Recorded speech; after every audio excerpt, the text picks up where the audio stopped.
ഇന്ത്യയുടെ വിവിധ ഭാഗങ്ങളിൽ പൗരത്വ ഭേദഗതിയുമായി ബന്ധപ്പെട്ട് വലിയ പ്രതിഷേധം നടന്നു. നമ്മുടെ കേരളത്തിലെ മുഖ്യമന്ത്രി പിണറായി വിജയൻ അടക്കം പറഞ്ഞു, പൗരത്വ ഭേദഗതി കേരളത്തിൽ നടപ്പിലാക്കില്ല. അദ്ദേഹത്തിന്റെ ശിങ്കിടികൾ ഡൽഹിയിൽ പറഞ്ഞു, പൗരത്വ ഭേദഗതി നടപ്പിലാക്കില്ല. ഇപ്പോൾ അത് നടന്ന കഥകൾ പുറത്തു വരുന്നുണ്ടല്ലോ. 3 പേർക്കാണ് ഏറ്റവും ഒടുവിൽ പൗരത്വം ലഭിച്ചിരിക്കുന്നത്. അത് ആസാമിലെ മുഖ്യമന്ത്രിയാണ് അതിനെക്കുറിച്ചുള്ള വെളിപ്പെടുത്തൽ നടത്തിയിരിക്കുന്നത്. ആസാമിലെ 3 പേർക്ക്, അതായത് ബംഗ്ലാദേശിൽ നിന്ന് കുടിയേറിയ ഇങ്ങോട്ടേക്ക് അഭയാർത്ഥിയായി പലായനം ചെയ്തു വന്ന 3 പേർക്കാണ്. 12 പേരുണ്ട്. അതിൽ 3 പേർക്ക് ആദ്യഘട്ടത്തിൽ രേഖകളൊക്കെ പരിശോധിച്ച് അവരെ മറ്റു കാര്യങ്ങളെല്ലാം നിർണയിച്ചതിന് ശേഷം അവർക്ക് പൗരത്വം നൽകി. ബാക്കിയുള്ളവരുടേത് പ്രോസസ്സിങ്ങിലാണ്. അവർക്കും താമസിയാതെ പൗരത്വം നൽകും. ഇതിനെതിരെ നമ്മുടെ പിണറായി വിജയൻ ആഞ്ഞടിക്കുമോ? പിണറായി വിജയൻ ക്ലിഫ് ഹൗസിനകത്ത് ഇരുന്ന് ആഞ്ഞടിച്ചാൽ മതി, അവിടെ അത് ഏക്കുള്ളൂ. ഈ പിണറായി വിജയൻ പറഞ്ഞല്ലോ, ഇതിവിടെ നടപ്പാക്കില്ല എന്ന്. ഇത് നിങ്ങളല്ല നടപ്പാക്കേണ്ടത്, നിങ്ങൾക്കൊരു കാര്യവുമില്ല. ഇത് നടപ്പാക്കേണ്ടത് ഇന്ത്യ ഗവൺമെൻറ്റാണ്. ആ ഇന്ത്യ ഗവൺമെൻറ് അത് നടപ്പാക്കിക്കൊള്ളും. അതെല്ലായിടത്തും ഈ ഒരു നിയമം പാർലമെൻറ്റിൽ കൊണ്ടുവന്ന് പാസ്സാക്കിയാൽ അത് ഇന്ത്യ മുഴുവനും ആപ്ലിക്കബിൾ ആണ്. അത് ഇന്ത്യ മുഴുവനും നടപ്പാക്കുകയും ചെയ്യും.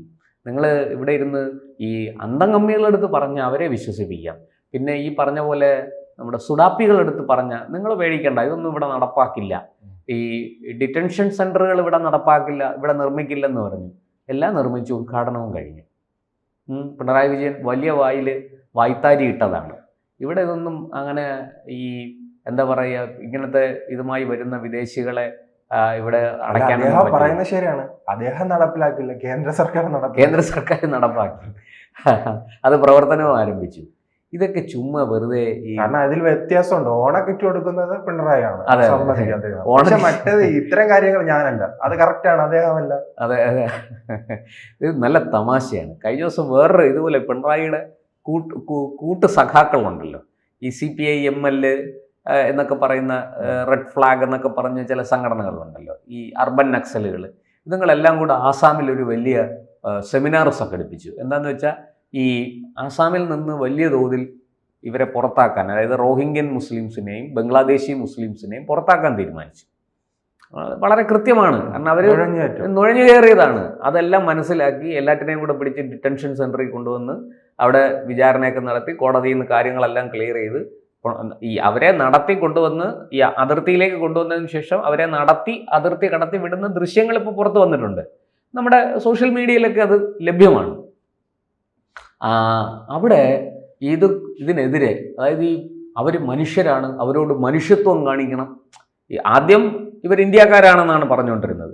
ഈ രേഖകളെല്ലാം പരിശോധിച്ച് അവർ തന്നെ സമ്മതിച്ചു, ഞങ്ങൾ ഇന്ത്യക്കാരല്ല, ഞങ്ങൾ ബംഗ്ലാദേശികളാണ്, ഞങ്ങൾ റോഹിംഗ്യകളാണ്, ഞങ്ങൾ നുഴഞ്ഞു കയറിയതാണ് എന്നൊക്കെ അവർ തന്നെ സമ്മതിച്ചു കഴിഞ്ഞപ്പോൾ പുതിയ അടവുമായിട്ട് വന്നിരിക്കുകയാണ് ഈ അർബൻ നക്സലുകൾ. ഇതെല്ലാം ഈ സോണിയയുടെ 2004 മുതൽ 2014 വരെ വിവിധ കേന്ദ്ര സർക്കാരിൻ്റെ വിവിധ സ്ഥാപനങ്ങളിൽ സോണിയ നിയമിച്ച് ഇന്ത്യ വിരുദ്ധ പ്രവർത്തനങ്ങൾ വളരെ വേഗത്തിൽ നടത്തിക്കൊണ്ടിരുന്ന ആൾക്കാരാണ്. അവർ പറയുകയാണ്, അവർ മനുഷ്യത്വം കാണിക്കണം, അവരോട് അല്പം ദയ കാണിക്കണം എന്ന്. നമ്മുടെ ആസാം മുഖ്യമന്ത്രി ഹിമന്ത ബിശ്വാസ് പറഞ്ഞു, ദയയുടെ ഒരു കണിക പോലും കാണിക്കില്ല. ഇന്ത്യക്കാർക്കുള്ളതാണ്, ഇന്ത്യൻ വിഭവങ്ങൾ ഇന്ത്യൻ പൗരന്മാർക്കുള്ളതാണ്, അത് പങ്കുവയ്ക്കാൻ തൽക്കാലം ഉദ്ദേശിക്കുന്നില്ല. നുഴഞ്ഞു കയറിയവർക്ക് മര്യാദയ്ക്ക് തിരിച്ചു പോകാം, ഇല്ലെങ്കിൽ അതിനുള്ള പണി ഞാൻ കൊടുക്കും എന്ന് അദ്ദേഹം വ്യക്തമായിട്ട് പറഞ്ഞു. ഇതുങ്ങൾ എന്ത് ചെയ്തു? അവിടെ ഒരു സെമിനാർ സംഘടിപ്പിച്ചു. ആസാമിൽ ഗോഹത്തിയിൽ കുറേ മുസ്ലിങ്ങളെയൊക്കെ പങ്കെടുപ്പിച്ചുകൊണ്ട് ഒരു സെമിനാർ സംഘടിപ്പിച്ചു. അവിടെ ഹിന്ദു സംഘടനകൾ ജാഥയായിട്ട് ചെന്ന് അവന്മാരെ തല്ലിയില്ലെന്നേ ഉള്ളൂ. ആ സെമിനാർ നിർത്തിവെച്ച് അവന്മാർ ഓടിയ വഴിക്ക് പുല്ല് മുളയ്ക്കുന്നില്ല. ഈ അർബൻ നക്സലുകൾ ഓടി തള്ളിക്കളഞ്ഞു. അപ്പോൾ ഇത്രയേ ഉള്ളൂ. ഇത് കുത്തിത്തിരിപ്പുണ്ടാക്കാനും ഈ പറഞ്ഞതുപോലെ ഈ വോട്ടർ പട്ടികയിൽ കടന്നുകൂടി ഈ നമ്മുടെ രാജ്യത്തെ തെരഞ്ഞെടുപ്പ് പ്രക്രിയ അട്ടിമറിക്കാനുള്ള ശ്രമമാണ് ഈ നടത്തിക്കൊണ്ടിരിക്കുന്നത്. വളരെ വ്യക്തമാണത്. അങ്ങനെ ഒരു നടപടി ഇവിടെ നടക്കുമ്പോൾ അല്ല, അതിൽ പൊറുതിമുട്ടിയത് കൊണ്ടാണ് അവിടുത്തെ ജനങ്ങൾ ഈ സർക്കാരുകളെ തെരഞ്ഞെടുക്കുന്നത്. അതെ, അങ്ങനെ ഈ സർക്കാരുകൾ മൗനം പാലിക്കുകയാണെങ്കിൽ വലിയ തിരിച്ചടി അതുകൊണ്ടാണ് ഈ ജനങ്ങളുടെ വലിയ രീതിയിലുള്ള സമ്മർദ്ദം ഇത്തരം നടപടികളിലേക്ക് പോകുന്നത്. ഹിമന്ത ബിശ്വാസ് അത് വ്യക്തമായിട്ട് പറഞ്ഞു. ഞാൻ പ്രകടന പത്രികയിൽ വാഗ്ദാനം ചെയ്തതാണ് ഈ നുഴഞ്ഞുകയറ്റക്കാരെ പുറത്താക്കുമെന്ന്.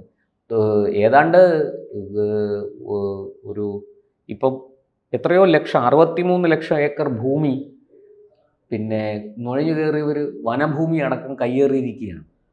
അപ്പോൾ അതിൽ നിന്ന് 1 ലക്ഷം ഏക്കർ ഭൂമിയാണ് ഒഴിപ്പിച്ചെടുത്തത് സർക്കാർ ഈ കഴിഞ്ഞ 4 വർഷത്തിനിടയ്ക്ക്. നോക്കൂ, ഈ 4 വർഷത്തിനിടയ്ക്ക് അവർക്ക് ആകെ 1 ലക്ഷം ഏക്കർ ഭൂമിയാണ് ഒഴിപ്പിക്കാൻ പറ്റിയത്. എന്നിട്ട് അത്രയും ആൾക്കാരെ നേരെ കോളറിൽ തൂക്കിക്കൊണ്ടുവന്ന് അതിർത്തിയിൽ എത്തിച്ച് അതിർത്തി കടത്തി അപ്പുറത്തേക്ക് വിട്ടു. ബംഗ്ലാദേശികളുണ്ട്, റോഹിംഗ്യകളെ മ്യാൻമാറിലേക്ക് വിട്ടു. അതിർത്തി കടത്തി വിട്ടാലും മറ്റൊരു വഴിയുണ്ടല്ലോ, ബംഗാൾ വഴി വീണ്ടും ഉള്ളിൽ കയറാമല്ലോ. അതെ, ബംഗാൾ വഴിയാണ് നിങ്ങൾ കയറുന്നത്. ഇപ്പൊ ആസാമിലൊന്നും അങ്ങനെ. ബംഗാളിൽ ഇപ്പോൾ ഇതിനുള്ള ഒരു അനുകൂല സാഹചര്യമാണ്. ഈ ആസാം ചെയ്യുന്ന അതേ പ്രക്രിയ ബംഗാളും ചെയ്യേണ്ടതാണ്. പക്ഷേ തൃണമൂൽ കോൺഗ്രസ് അത് ചെയ്യില്ല, മമതാ ബാനർജി അതിന് സമ്മതിക്കില്ല. കാരണം അവരുടെ വോട്ട് ബാങ്കാണിത്. എന്തുകൊണ്ടാണ് മമത ഇപ്പോഴും അവിടെ തുടരുന്നത്? ഇത്രയേറെ അവിടെ ജനവികാരം മമതയ്ക്ക് എതിരാണ്. നമുക്കറിയാം എത്ര പെൺകുട്ടികളാണ് ബലാത്സംഗത്തിനിരയായി കൊല്ലപ്പെട്ടത്.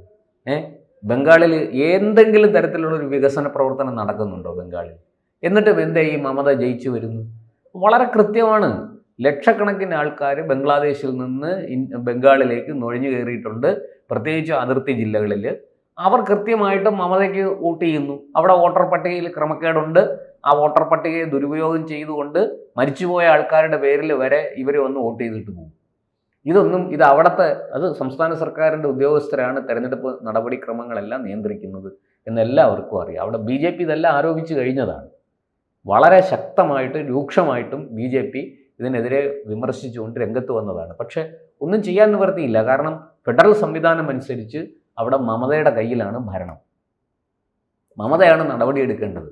മമത നടപടി എടുക്കില്ല. കാരണം മമതയുടെ വോട്ട് ബാങ്കാണത്. അതിനെതിരെ വളരെ ശക്തമായ ആക്ഷേപങ്ങൾ ഉയർന്നതാണ്. സോഷ്യൽ മീഡിയയിൽ നിരവധി വിദഗ്ധന്മാർ, ഈ നിരീക്ഷകർ, രാഷ്ട്രീയ നിരീക്ഷകർ അടക്കമുള്ളവർ ഇതിനെതിരെ രംഗത്ത് വന്നു. ചാനൽ ചർച്ചകളിൽ വലിയ തർക്കങ്ങളുണ്ടായി, വലിയ ആക്ഷേപങ്ങൾ ഇവർക്കെതിരെ ചൊരിഞ്ഞു. പക്ഷേ മമത ഒരു നടപടിയും എടുക്കില്ല. പക്ഷേ ആസാമിൽ അങ്ങനെയല്ല. ഹിമന്ത ബിശ്വാസ് ജനങ്ങളോട് വാഗ്ദാനം ചെയ്തതാണ്, പ്രകടന പത്രികയിൽ പറഞ്ഞ കാര്യമാണ്, അത് അദ്ദേഹം നടപ്പാക്കി. ഈ പറഞ്ഞതുപോലെ ഇവരെ പുറത്താക്കി അർഹരായ ആൾക്കാർക്ക് പൗരത്വം കൊടുക്കുകയും ചെയ്തു. ഈ പറഞ്ഞ പോലെ 3 പേർ ബംഗ്ലാദേശികൾ, പാകിസ്ഥാൻ, അഫ്ഗാനിസ്ഥാൻ എന്നിവിടങ്ങളിലുള്ളവരാണ്.